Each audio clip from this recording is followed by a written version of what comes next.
And just seeing the brotherhood and the stories, it just brings back so many great memories. And again, from the bottom of my heart, thank you for everything you have done for me and for this country. So thank you so much.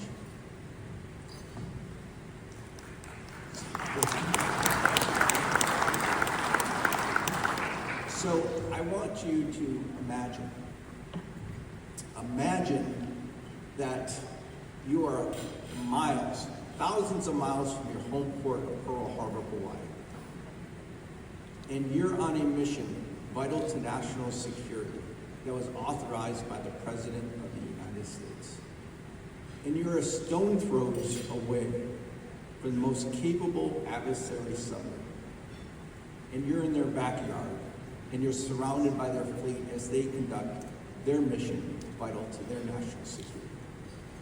And they have no idea that you're there. And the only thing that's exposed is a periscope to monitor this activity that's about to happen. You can imagine tensions were high.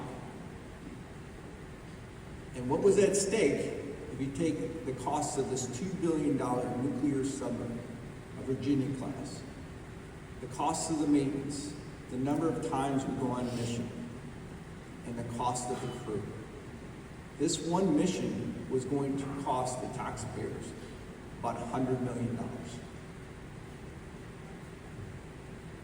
And if we were found, if we were identified, if they knew we were in their backyard, you all know what would happen. We would have been taken like a seal with a killer whale just thrown in the air. They would have done everything possible to get us to surface, to include using force to show that we were there to cause national embarrassment at no cost of our safety. This was no movie. This was for real. This was me on board the USS Texas when I was a commanding officer.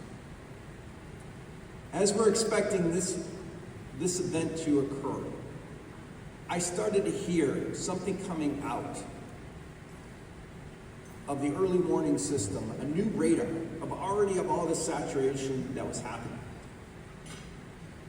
I directed the officer of the deck who was in control of the periscope. I said, do a safety sweep. And as the scope was turning around, our worst nightmare came through.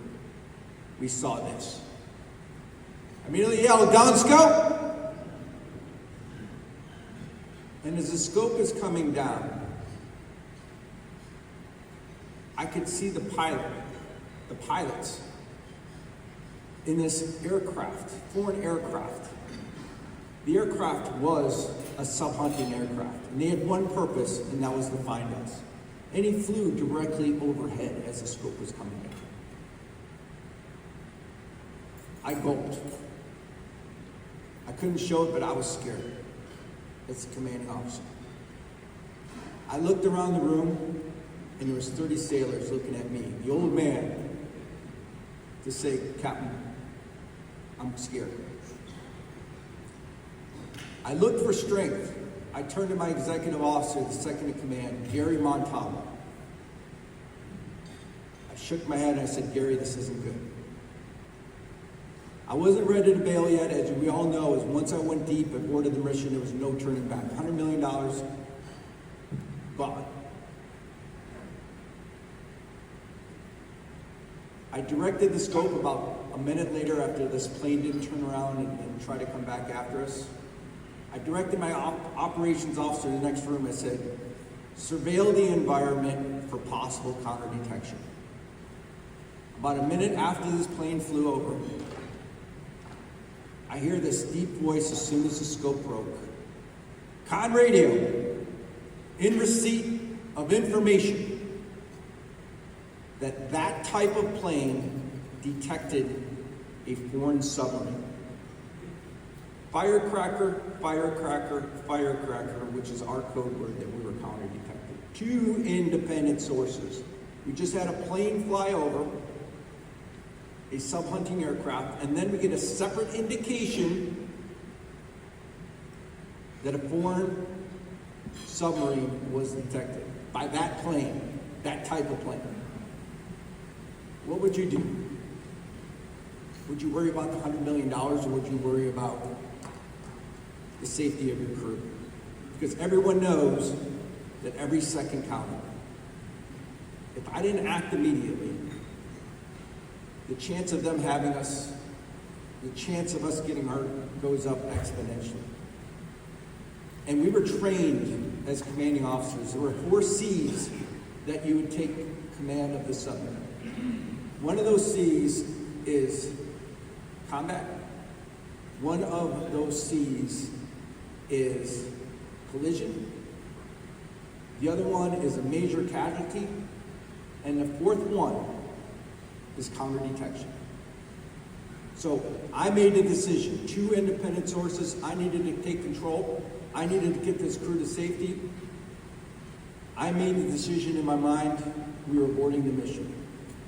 As soon as we heard that report, what was coming out of my mouth next, I was already forming the words, was all ahead standard, left hard rudder, make your depth 400 feet. This is the captain, I have the con, we're aborting this mission. As I'm opening my mouth to utter these words, my executive officer, Gary Montalvo, stands right in front of me, puts his hand in my face, and he says, Captain, Captain, Captain. He goes, let's stick around to see if they have us. And he used some other choice words that you can read in my book. I paused and I looked and I said, are you not seeing what I see? I was baffled. Every second seemed like minutes, minutes seemed like hours. And then someone then said something else that said, something doesn't make sense, Captain. The time it took for that other indication to come across after this plane just flew over, something doesn't seem right. So we stayed. And it wasn't us. It was a fluke. It was 1 in a million. But it wasn't us. We stayed and we successfully completed the mission. That was my aha moment. Why did my executive officer speak up? When I asked Gary, after drinking a beer in the sanctuary, I said, Gary, you could have sacrificed your career. Because I guarantee you, if we would have waited around and we would have been on USA Today, the armchair quarterbacks that would have came out of the woodwork, they would have questioned you of sticking around and making it worse. Why did you do that? Why did you sacrifice your family, your career, when you could have been so easily have said nothing? Why did you do it? You know what he said? Because you would have done it for me. And there's no other way to define that I look back after writing this book, was love. It's not romantic love. It is not touchy-feely love. It is not giving people a break love. It is this feeling that I will sacrifice for anyone on my crew. It was a culture. It was the environment. And that is what we have in our submarine community. And I heard it today, the fellowship, the brotherhood. How else can you explain that we would all sacrifice each other for each other at the cost of our own? And that's how you define love. So I look back. I needed to get this message out because this world doesn't operate this way, and we don't teach this in our academic institutions or leadership courses. So this wasn't always this way. This was the pinnacle of my career. We were on mission. So if you look, I took command of the USS Texas back in 2009 in the summer, and we were tasked to do one thing. And that one thing initially was to take that new Virginia class, the second ship of that class, straight out of shipyard and take that ship underneath the North Pole and certify it for Arctic operations. This was no 688. This was no diesel boat. This was no 637 or 594. This was a completely new engineering department. Everything was brand new. There were microprocessors, there was computers. And I didn't know if we had the right parts. And I was tasked to take that ship underneath the North Pole and certify it for Arctic operations. So I will reiterate, I'm sure you all know, what it takes to go underneath the North Pole. When you get underneath the North Pole in Arctic conditions, the temperature of the water outside is 28 degrees. And when you're in 28-degree water, all the condensation in the engine room is like a rainforest, comes out. We had to develop these rain maps and catches. It was random. You didn't know where it would form, where it would drop. And these brilliant engineers developed these panels with upward-looking vent holes that would face up for better circulation. And you can imagine a drop coming from the overhead, perfectly going in one of these vent holes, which was a good space, and shorting out a microprocessor. This was not designed for condensation. This was designed for a dry environment. But they didn't predict going under the ice. And you know what happens when you can't surface for days because the ice is so thick? And you lose the reactor, and you're limited on how far you can go on battery power. Do you know what happens? You die.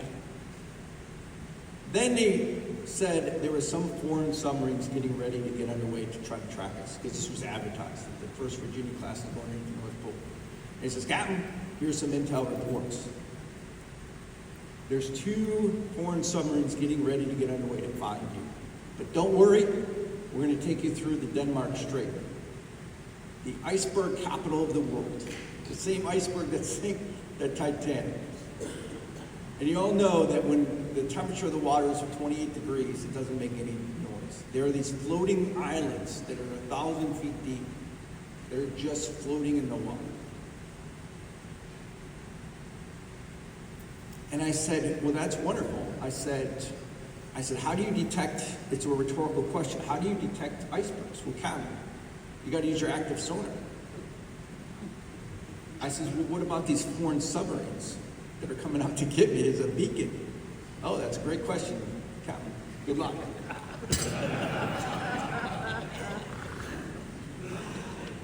But you know, my biggest concern was not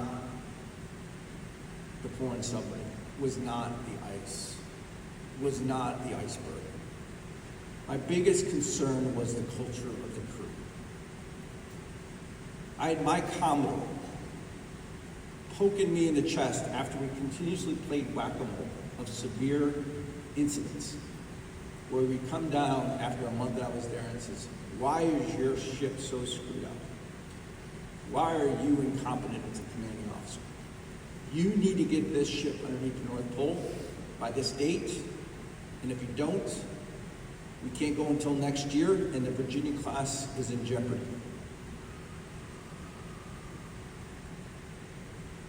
So what did I do? After incident after incident after incident. And the straw that broke the camel's back was we had a significant reactor safety issue. It was not something that could jeopardize, but as you all know, naval reactors, if you have something significant, you need to celebrate this, and we already had the spotlight on us. So what did I do when we had this latest incident? Did I take people to mast? Did I look for blame out of the window? I did exactly the opposite, because I was taught how to lead with love with other people. I looked in the mirror and I said, what am I doing as the commanding officer? What am I doing not to providing the resources? How am I affecting this culture? So what I did, I went up topside, I printed out 160 pages that says crew top 3, and add 1, 2, 3. And I went up topside after the latest event, and I thought they were going to get yelled at because we just had a major incident. I said, crew, I love you and I care for you. I need to know what your concerns are. I go, if you have nothing, all I ask you to do is put your name at the top, take 5 seconds so we have 100% accountability. I says, but if you have anything, give me your top 3 concerns. We were on the pier in Groton, never forget it. Went down to my stateroom. About an hour later, the cop comes, hands me a stack of papers like this. I had a pit in my stomach. I started reading it, and I got more and more sick.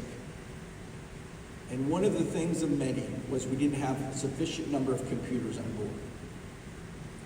On a Virginia class, everything operates off a computer. Work controls, training, you name it. It's not the old manuals. Everything is on a computer. And half of the computers were broken. And what that entailed was it cost each sailor on board 2 hours extra of their time that they couldn't be with their families as we're doing a home port shift to Hawaii because of the inefficiencies alone due to the computers. And it's not like we couldn't afford it. This is a $2 billion nuclear submarine. We just lived with problems. The light bulb went off. The light bulb went off. I said, no wonder why we're having all these issues. I finally cracked the code. It wasn't a terrible crew. It wasn't that we were. It was because the crew didn't care for the ship. Why didn't the crew care for the ship? Because the ship didn't care for them. So I immediately, as soon as I saw the low-hanging fruit, such as computers, I called each submarine in the squadron. Each commanding officer, I said, I need your help. Please look at your inventory. If you have any computers, please pass them my way. I called squadron. I went on this campaign for a half hour. Within a half hour, I got new computers on board to our allocation, and I immediately mustered the crew topside again. And as he shuffled topside, they looked at me, thought they were going to get scolded again for voicing their voice. And when I said to them, I said, I am so sorry. I had no idea that you had all these issues, one of them being computers. I said, this will never happen again. I love you and I care for you. I said, I got new computers. I said, if this ever happens again, you let me know. That was the spark. That was the spark that changed everything. And if you look at this next slide, this was us at the North Pole. You can see the North Pole thing, this is where we surfaced. But this was the inflection point. If I could look back, this was the inflection point about 3 months when we started this journey, is when the crew was no longer fearful of making a mistake to get in trouble. They were fearful of making a mistake because they didn't want to disappoint me, the ship, or their fellow brothers. And when you get that culture, that inflection point, it is like going on a rocket ship. Your outcomes will far exceed anything ever imagined. And if you look at the outcomes, we were the worst submarine when I first started. I talked about my Commodore poking me in the chest. We became the battle E boat of 10 in Squadron 1. We had the highest retention, lowest turnover for 2 consecutive years in a row in the Pacific Fleet. I don't know if you recall, there's a message that comes out, who's always number 1. And we scored the highest possible grade on all inspections to include yours. And it wasn't me. I wasn't anything special. I wasn't gifted tactically, technically. All I did was focus my efforts on the crew. And I unleashed their full potential. And this was the key of our success, there's no doubt about it. And this is what I want to share with the world of what we learned in our submarine. We need to bottle this up and share it. So, here's something that you can't measure. I continued the crew top 3 every month for 3 years until I got relieved. The stack went from this to this to this to 1. There was one issue when I was about to get relieved, my change of command. I'll never forget, it was sitting on my desk. And you know what that number one concern was? There was only one. You know what it was? Anyone want to take a guess? No. Close. Next slide. There wasn't sufficient variety of hot sauces on the mess decks.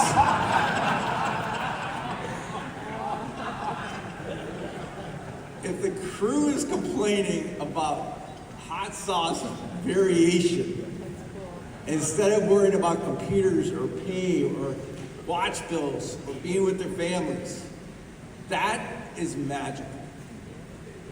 And that is the magical culture that I'm experiencing here and that I experience on the USS Texas. So, that was my story, and that's why I wrote the book. I also want to talk about my unique experience at the White House. So, I carried the nuclear codes. And was it daunting? Not only was I fearful, this is protecting the President of the United States. And I'm carrying the nuclear codes and responsible for Armageddon. But I'll just sidetrack this little bit. What gave me comfort?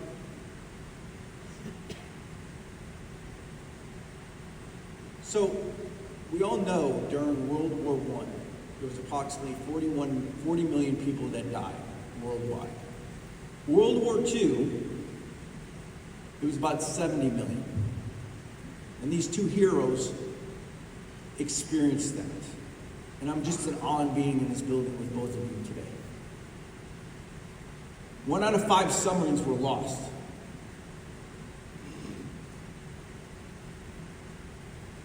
We have never experienced anywhere close to 70 million world deaths since World War II. Why? Why is that? It was the advent of the nuclear bomb. Was it daunting to be able to carry these nuclear codes? Absolutely. Millions of lives could have been lost. But then I thought about how many millions of lives have we saved since World War II because of this deterrence, which gave me strength. And you know what the survivable, responsible piece of the puzzle was that allows us to save so many lives? Our submarines. Our ballistic missile submarines, the most survivable leg of the triad. No one knows where they are at. I met Putin. Believe me, he would use nuclear weapons if he could. But he can't because he knows that 24/7 there's 2 ballistic missile submarines pointing their missiles. And the president, with a military aid carrying the nuclear codes, is standing by to protect us through deterrence. And it's the submarine force that is enabling us to save lives to this day, and it's because of your sacrifices. Dating back to the Holland Club, too. These heroes are here during World War II. That allows us to save lives. That is what gave me strength carrying the nuclear codes. So as I'm sitting there, my expectation was, this is incredible. This is the President of the United States. This is carrying the nuclear codes. I expected a fearful, zero tolerance, you can't mess up atmosphere. But that's not what I experienced. I experienced exactly what I experienced in the Texas, and it was magical. And we talked about Navy bomb. President Bush nicknamed me Navy bomb. He had nicknames for everybody. Just like I was talking to Tiny, just at this table. He says my nickname was Tiny, because I was the tallest person on the submarine. We had nicknames for everybody in the submarine force. So the correlation is clearly family, brotherhood. And I experienced that at the White House. So if you go to the next slide, here's me with President Bush, me carrying his dog. On Air Force One, me in Saudi Arabia. But if you go to the next slide, here's me in the Oval Office with my family, getting promoted. Next slide. Here's me swimming at his ranch, creek. Bike riding with the president, Beijing. And the story there, if you look at that picture, that's the road that would go to his house in Crawford, Texas. And at the time I was there, if you recall, it was the time of the surge where we sent 30,000 more troops into Iraq.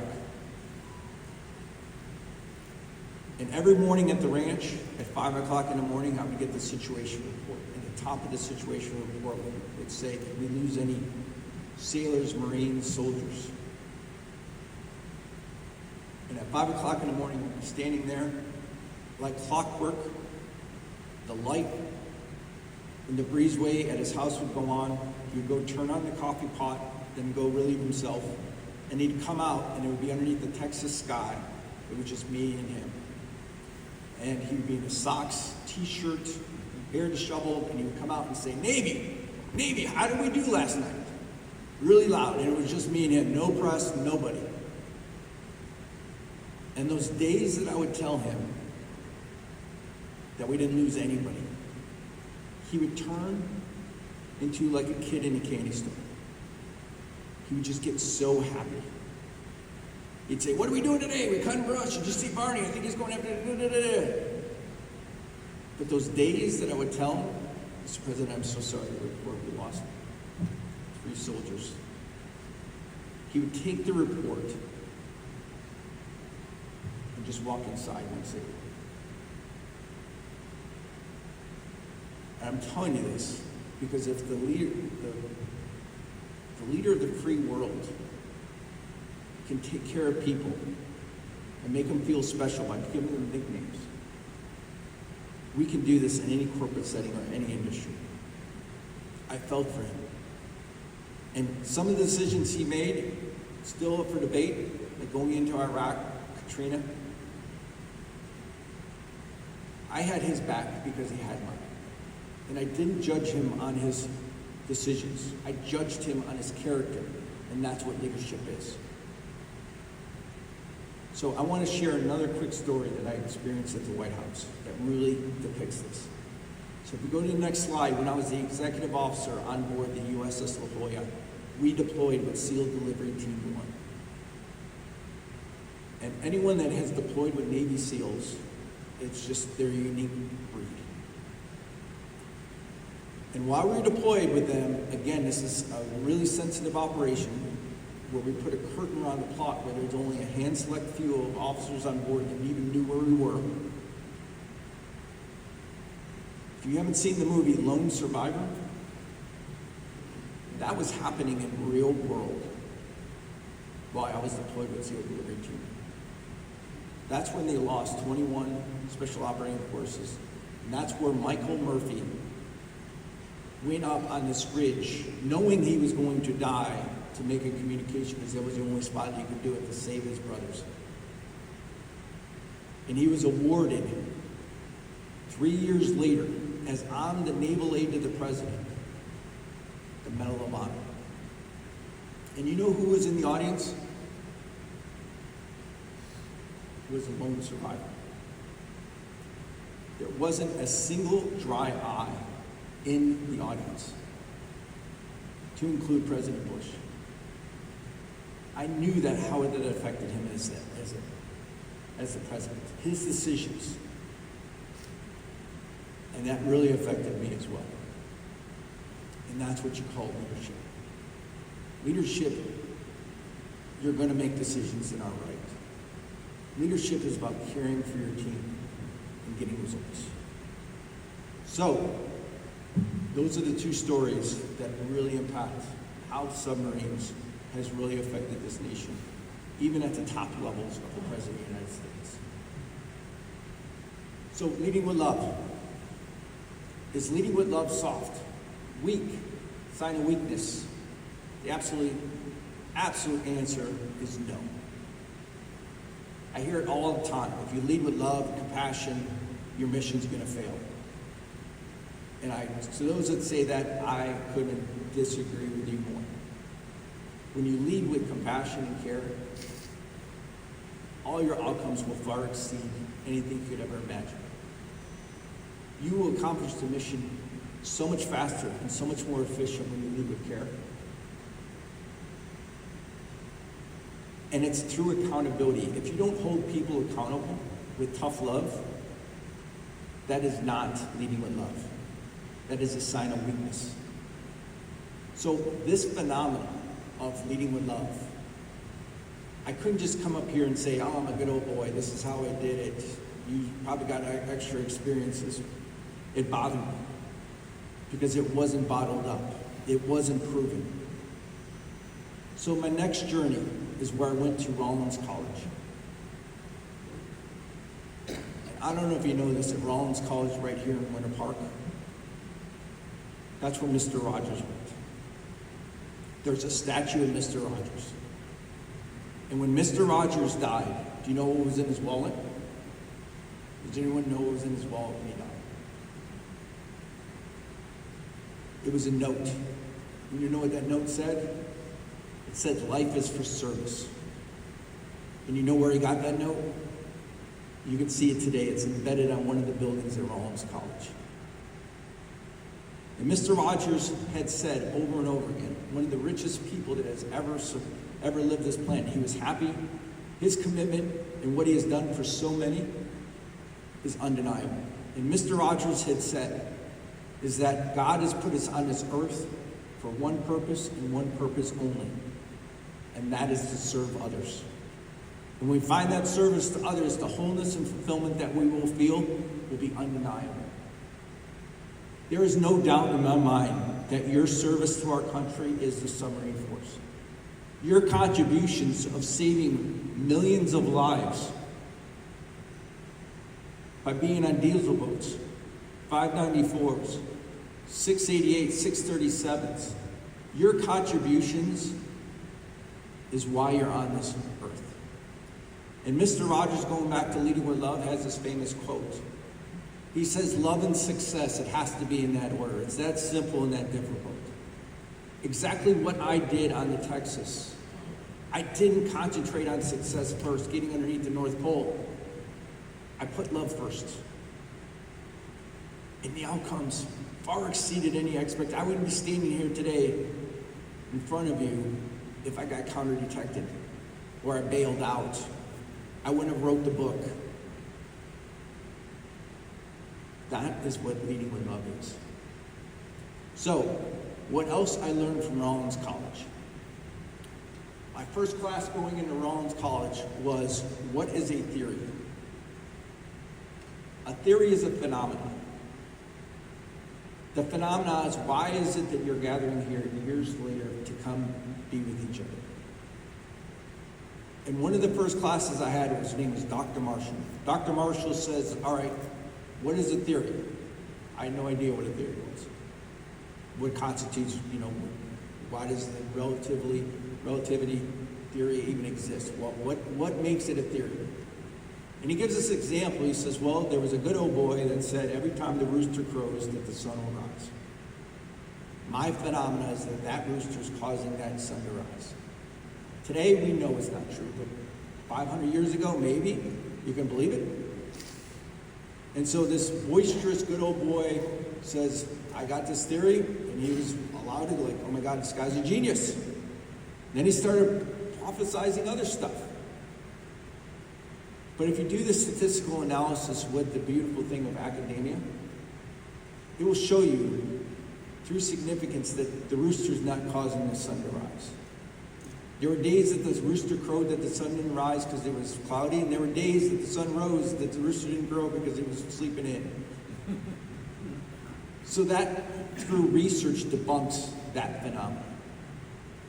But my phenomenon is leading with love, caring for your team members. Does that impact your success?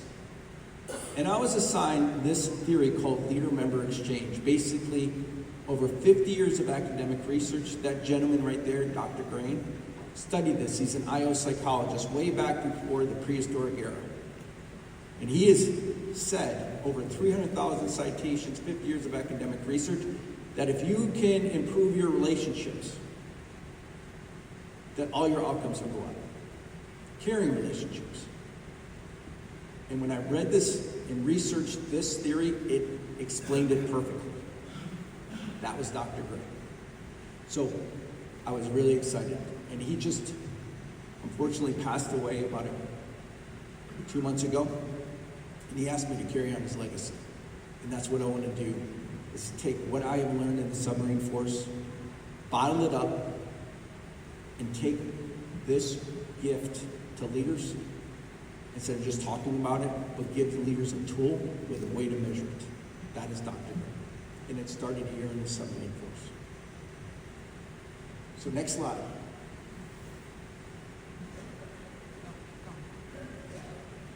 Not yet. What's that? Not yet. Okay. No. Start telling your story. What? Tell your story. I want to show a picture.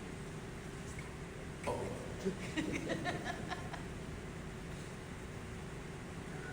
So, leading with love. Not only will your outcomes far exceed anything you could ever imagine. I've proven that. I saved the taxpayers $100 million. We were the Battle Evo, had the highest retention, lowest turnover in 2 consecutive years. And if you look at this, I'm sure you had legendary cultures, legendary leaders. And those legendary leaders were leaders that cared for you. But the greatest gift I have found is that why are we on this earth? Is it to make money? Is it drive a fancy car? Going back to Mr. Rogers, the purpose of life is to serve others. So as I was leading with love, no cost of my own, and I used to round on the submarine, I would go around to each different shipmates and I would say, how are you? Petty Officer Mankins, how's your wife, Amber? How was that barbecue last weekend? I heard you're doing a barbecue. Great, Captain. I'll never forget, we're doing field day, and he was in the middle of this thing. I said, and it took me 5 seconds as I'm walking through to do a zone inspection, a material inspection. I was looking at everything I needed to look at, but in parallel, I was talking to the crew. And about 4 years after I left command, I'm out running by the missing man formation as the Commodore. 4 years went by, and Petty Officer Mankins I haven't seen in 4 years or haven't talked to. I see him at 5 o'clock in the morning. I said, Petty Officer Mankins, is that you? He goes, Kamaranska, how are you? This is 4 years. I said, how's Amber? Great. He says, do you mind if I come by your office later today? Now I'm the Commodore Squadron 7 in charge of 10 submarines. I said, absolutely. I says, anytime.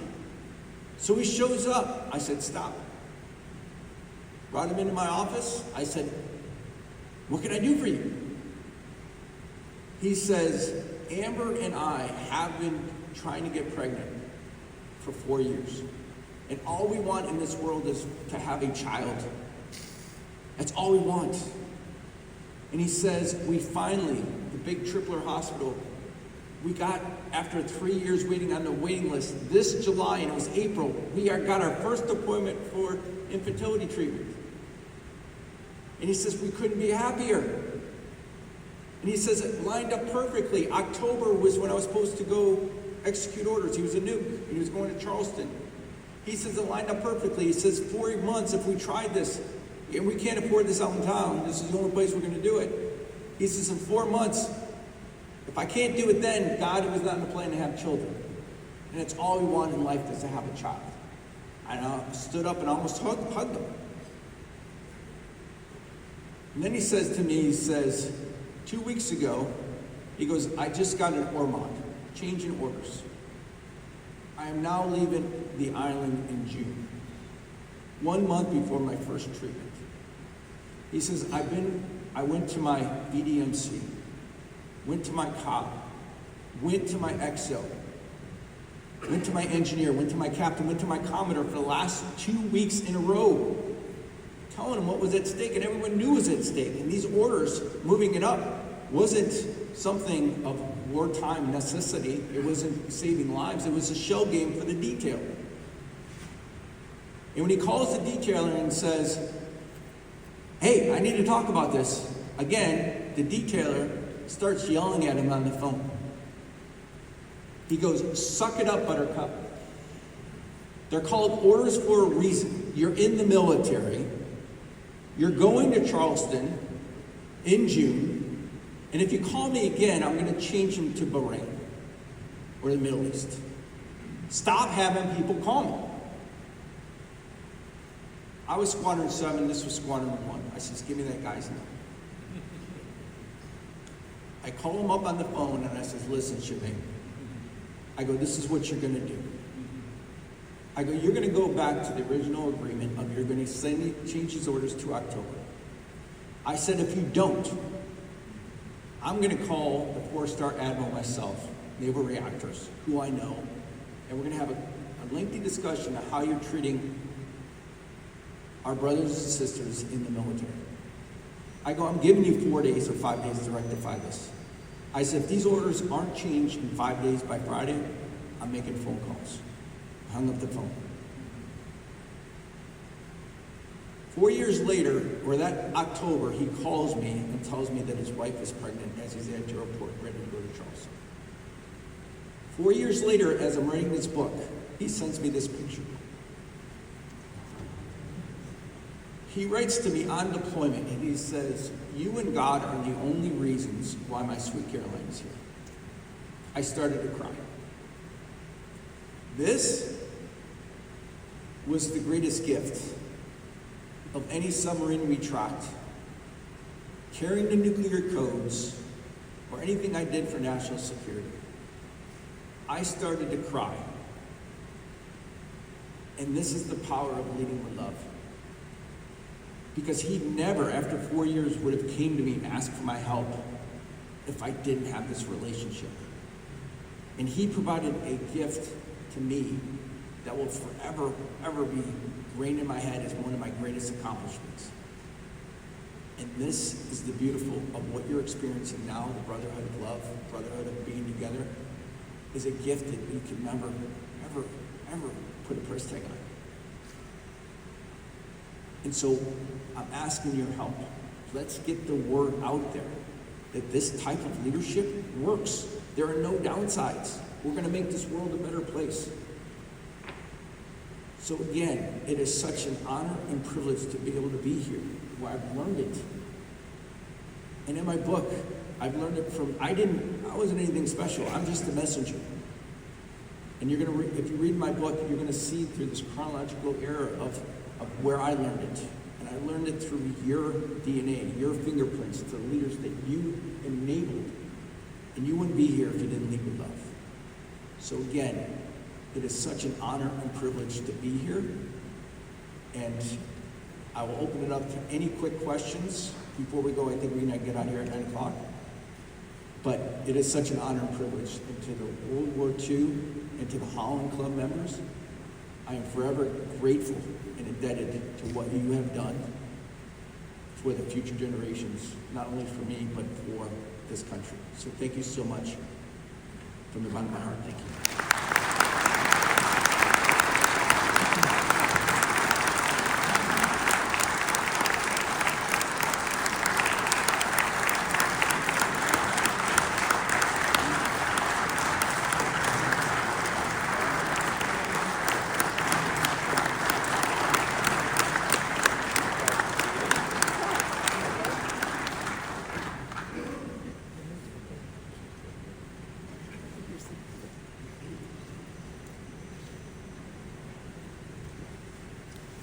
So 10 minutes. Any questions? We have books at again at a discount rate that we would be happy to sign in honor of all of you. And so please, any questions or any stories you'd like to share about anything, about carrying the nuclear codes, about being in Texas, you're not anything unique to you, but carrying the nuclear codes, please let me know. Any questions? I'll repeat the question.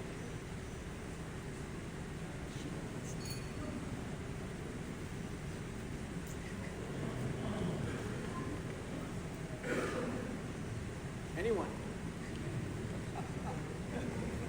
Going once.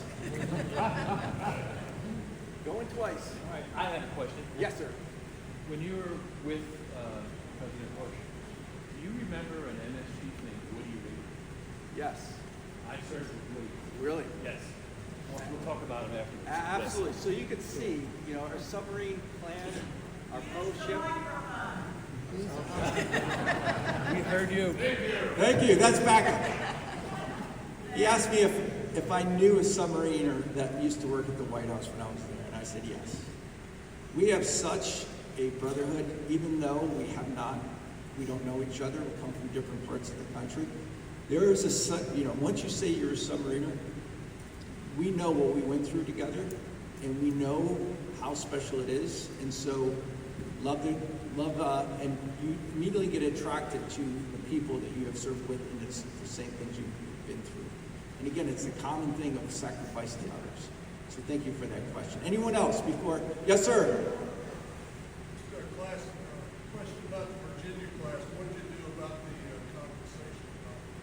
compensation? So yeah, and so he asked, what did we do with the condensation pump? So one of the things that it's unique to any submarine.